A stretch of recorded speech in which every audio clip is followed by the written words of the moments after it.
Thanks so much for joining us here. You're watching a previously recorded episode of our Bluebeam webinar series, Cold Brew and Review.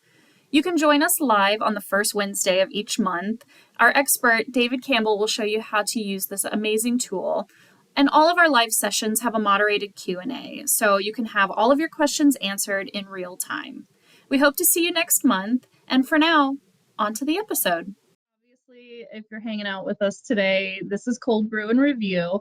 But if it's your first time here, this is a monthly webinar series. So we check in usually on the first Wednesday of each month. And this is hosted by our in-house Bluebeam expert extraordinaire, David Campbell. I'm Rain, and I'm your moderator. So I'm gonna turn it over to David here, and whenever David's ready, we can start the show. All right. Well, thank you very much, Rain, and thank you everyone for joining us. My name is David Campbell. I'm a Senior Application Specialist with Topcon Solution Stores. And today we're going to do a deep dive into Bluebeam Cloud RFIs. So, of course, our agenda today, we're going to take a look at the Bluebeam Cloud app, and we're going to look at the we're going to look at how the RFIs are made, how they're assigned to different sheets, and essentially the different workflows that we can utilize within the RFIs tool. So, getting into it.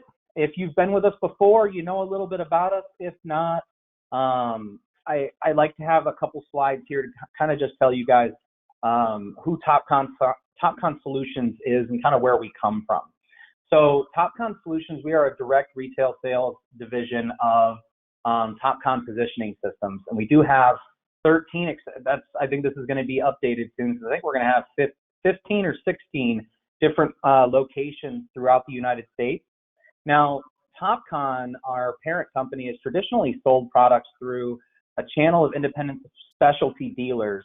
Since the early 2000s, though, many factors contributed to that change, and that's kind of where we come in with Topcon Solution Stores. Essentially, a consolidation of formerly independent dealers into now a national manufacturer direct retail organization. So Topcon Solution Stores, we offer a new modern kind of model for servicing the civil construction as well as the vertical construction marketplaces that the older independent dealers really couldn't provide. So with that, we do like to offer a lot of different solutions. It's not just hardware, it's not just software. We actually have both hardware capabilities such as total stations, scanners, you kind of name it, GNS systems or GPS equipment that you can put on a bulldozer. But we also like to, partner that with our software. And we do that a lot of times either through Bluebeam, like we're going to talk about today, or other things like Autodesk, Magnet. There's a lot of different softwares. But essentially, that's kind of where we fit in with that. You see that solutions is our middle name there. We really focus on the solutions of getting, the data between the hardware, software, and really everything in between. So, as Rain said, I am our in-house Bluebeam specialist, and essentially, we're going to go ahead and dive right into Bluebeam Cloud here and right into the presentation. So, what I'll say here is you navigate to apps.bluebeam.com, and then you'll end up logging in there to get access into Cloud. You'll notice that you have a My Workspace and then Project. So we're going to navigate to our project, and I'm going to go into my Cold Brew and Review project here.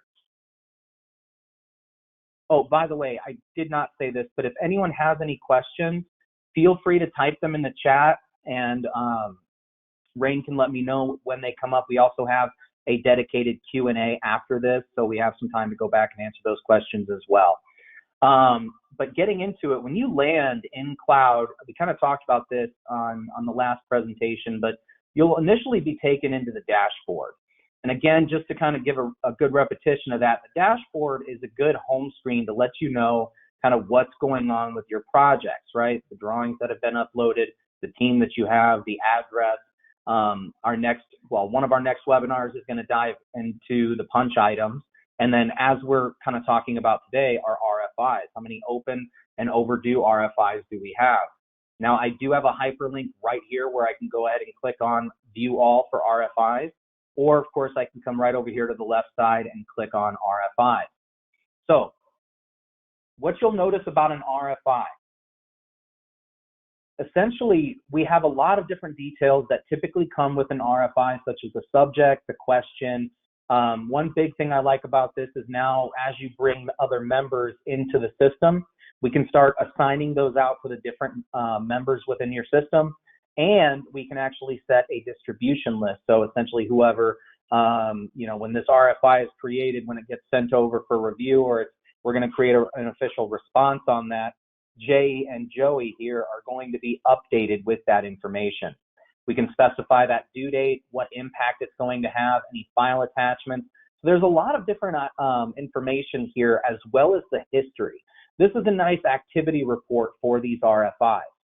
Now, a couple other pieces that I do like about this, they're kind of held in the background here. We can download this, but I really like the forward button here. This one allows us to actually forward this RFI onto anyone else. And you'll notice it'll kind of click right over into this discussion area. So if you click on that, you can actually forward this to anyone that you've brought in. So let's just say I'm going to tag Josh, and I say, hey, Josh, can you fill me in on what the response would be?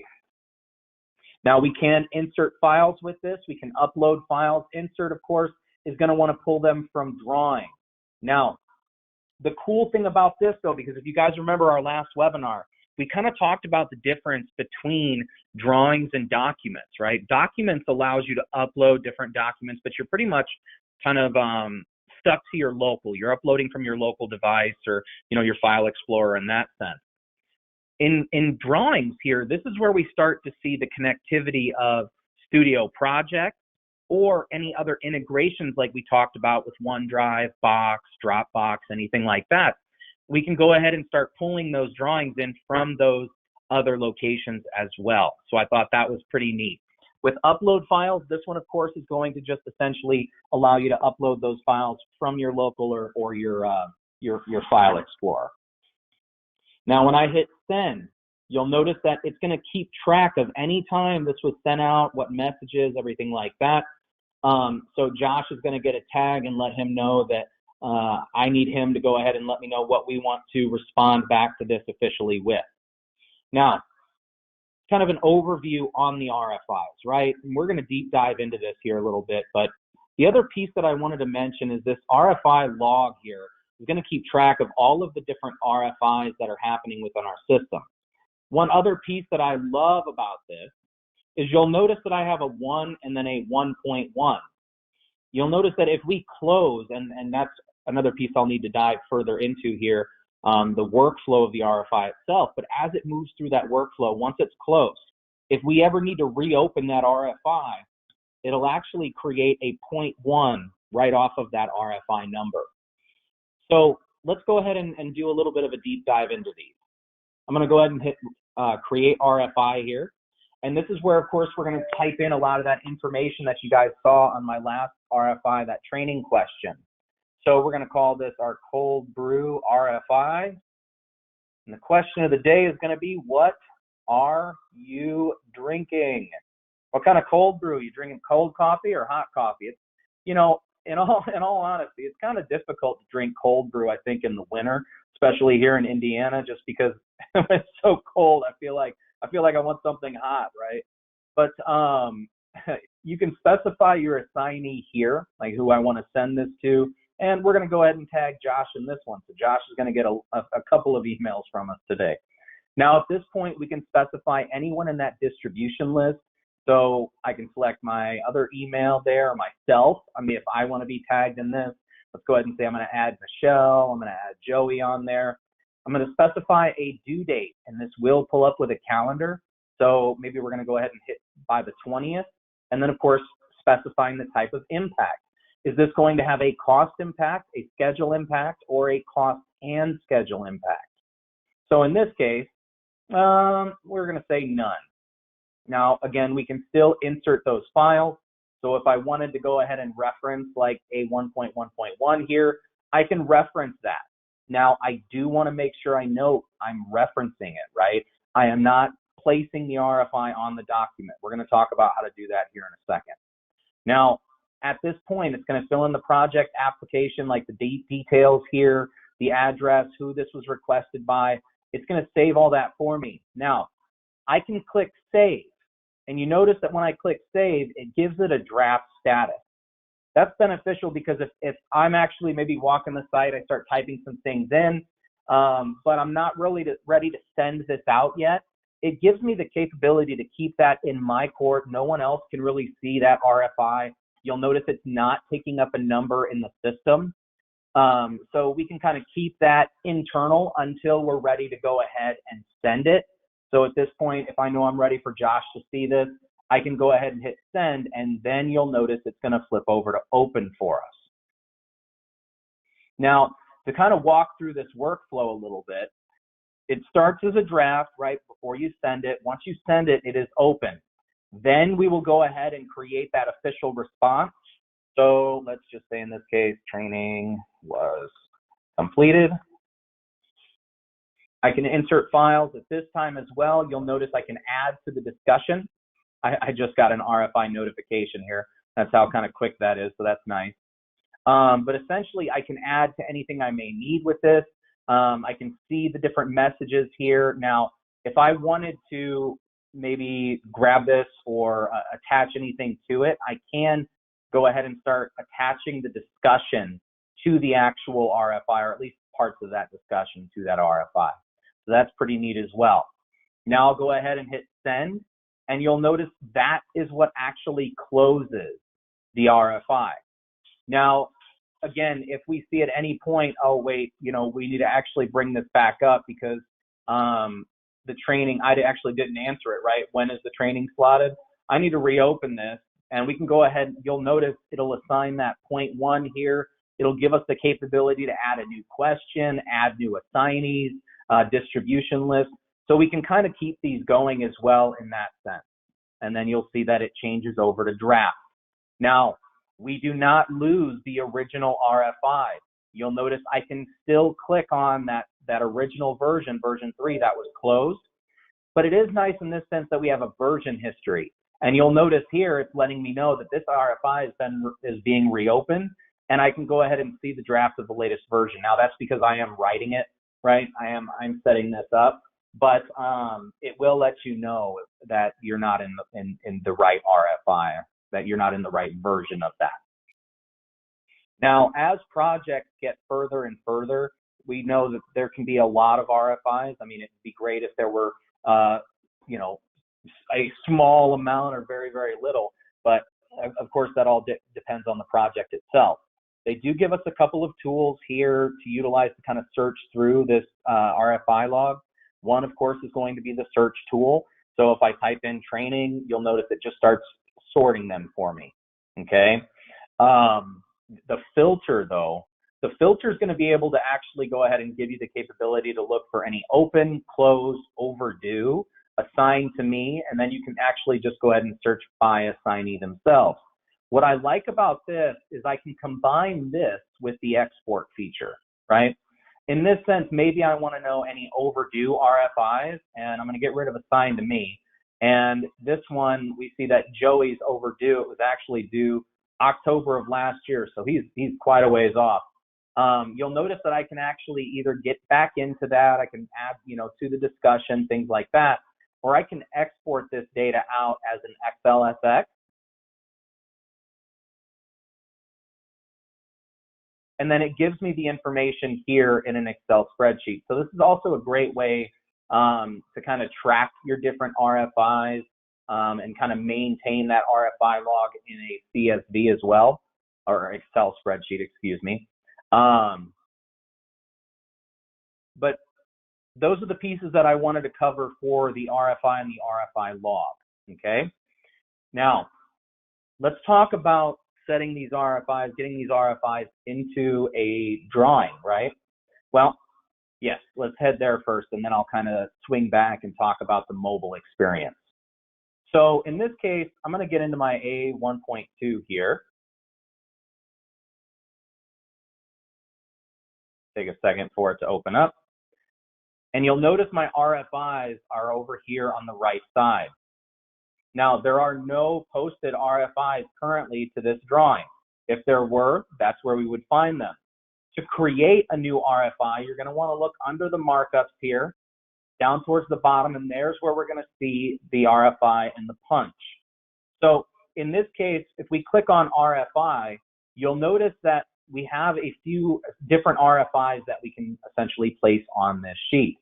Now, I can go ahead and click training question, and what you'll notice is it actually gives us a markup right on the document and tags that RFI.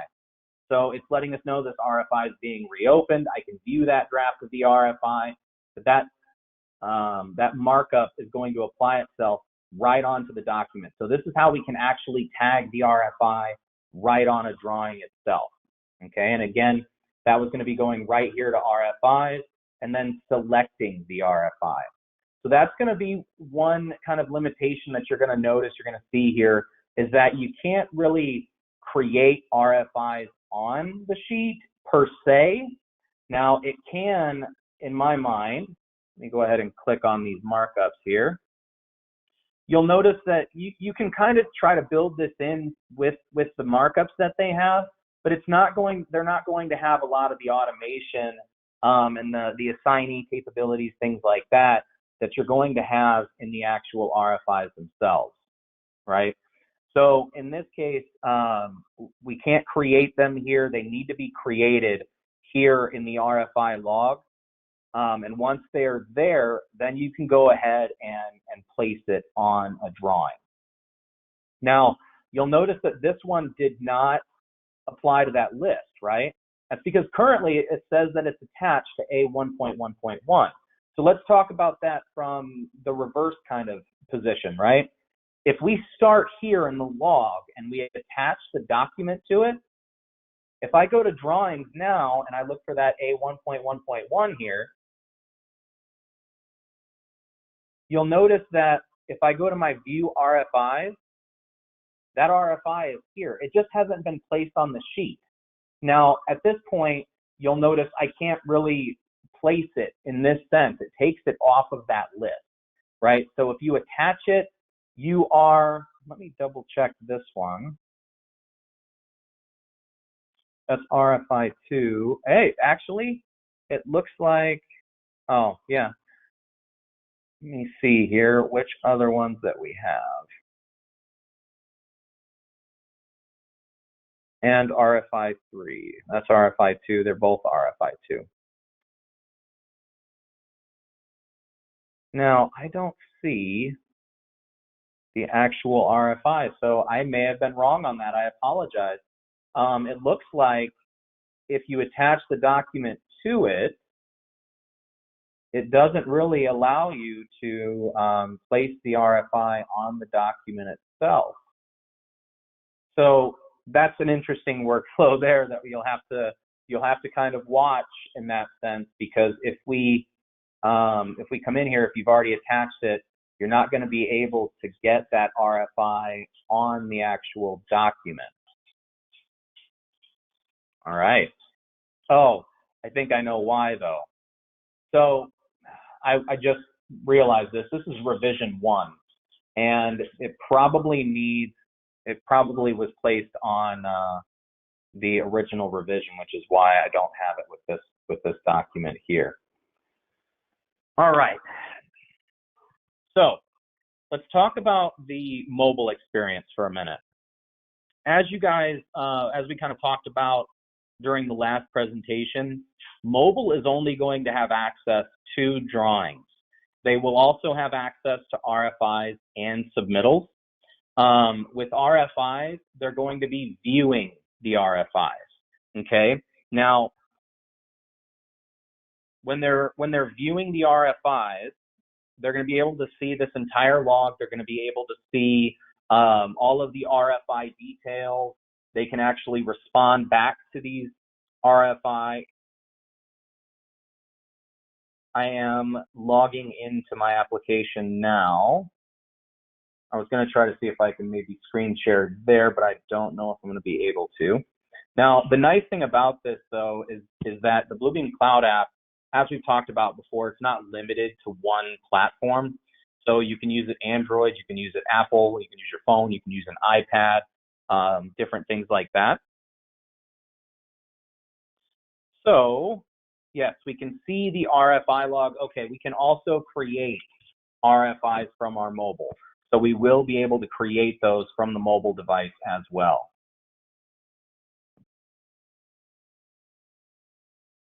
And I'm going to put myself in here. I'm going to go ahead and create one on my mobile so that you guys can see it. It should come up here in a second and show as draft. Let me go ahead and refresh.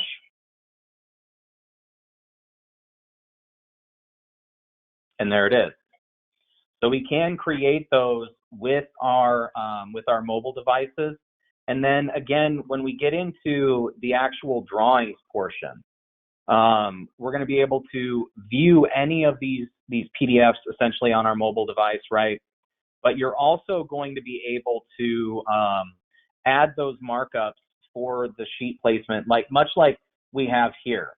If I go to add an RFI, you're going to get an RFI from this list, right? Now that mobile RFI has not been added yet because, let me go ahead and see and make sure I grab this one really quick. It is open. So, oh, it's probably because it's not assigned to me. That would be why I cannot see them. That makes complete sense. I wasn't assigning them to the right person. So we're going to try this one again, and I'm going to say this is Cold Brew RFI 2. I selected my wrong email address on the last one, apparently. All right, we're going to assign this to myself. There we go. And now we'll go ahead and send it. And I should, when I get onto this page here, I should be able to select that RFI. It's not showing it to me though.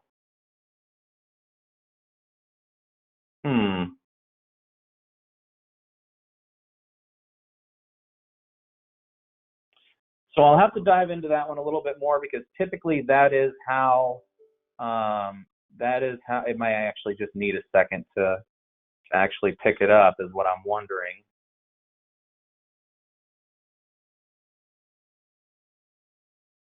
No, still not seeing it. So I'll have to keep an eye on that one to see how long that might take to translate the RFIs over. But essentially, once it is created, you should be able to select it off that list and then draw that RFI on the page, much like we can do right here. And then you'll see that RFI detail populate right here on the side. Now, the nice thing is we can also do that with the mobile. So if I do the same thing on mine, I'm just going to use the training question and I'll hit select. This is on a 1.2.0. So I'm going to go ahead and refresh this.